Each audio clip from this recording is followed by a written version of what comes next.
Okay, so today the NCPG launched their recommendations for online gaming regulation. Can you say a bit more about them and what the kind of regulations include? Yeah, we're really excited about them. This is the first time that the National Council has developed a set of standards, and we believe it's the first comprehensive set of standards in the U.S. So the timing is perfect as companies and jurisdictions all across America are looking at online gambling. We were able to compile resources from around the world. And really, but I think we've added some enhancements as well. I think there's some things that we've learned since some of the standards were written 5 and 10 years ago in Europe. So, for example, we have, I think, a lot more information on the sharing of data.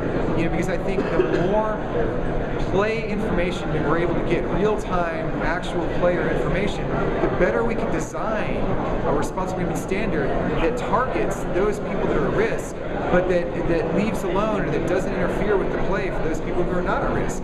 And it's an unprecedented opportunity to work in partnership with operators and with regulators to make sure that we can focus and target our interventions on the people that need it the most. There's information on advertisers, information on age limits and other things, but I think for us, the data piece, making the public access to data is very important. And on the panel, well, Michael Ellen certainly suggested that he favoured a federal approach. How does this sit with the kind of recommendations you've made, and how do you think you can reconcile, if state-by-state legislation does happen, that you can live up to high kind of regulatory standards?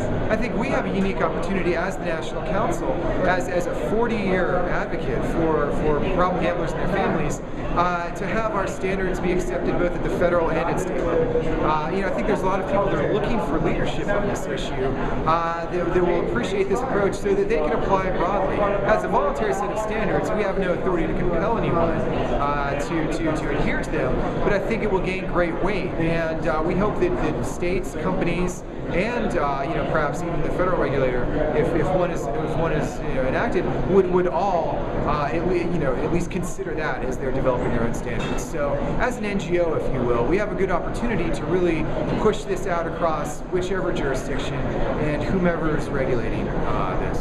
And lastly, you touched on a point in the panel about social gaming and the standards that might crop up there. Do you think it's possible that there could be some kind of regulation on social gaming at some point in the future? I think there has to be. I think social gaming is an area that is ripe for, frankly, some problems. I think it's a very exciting area, and certainly we recognize that there is a lot of social gaming that is not problematic.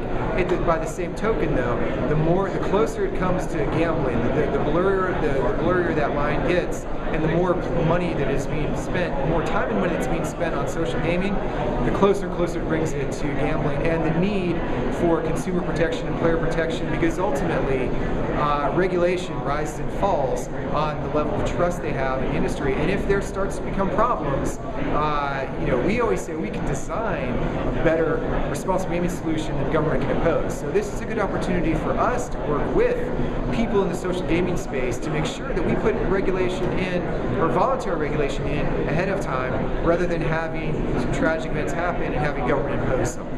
So we think there's a real opportunity there, but yeah, social gaming is really where things are going, and we want to make sure that we're talking with everybody and working with them as well.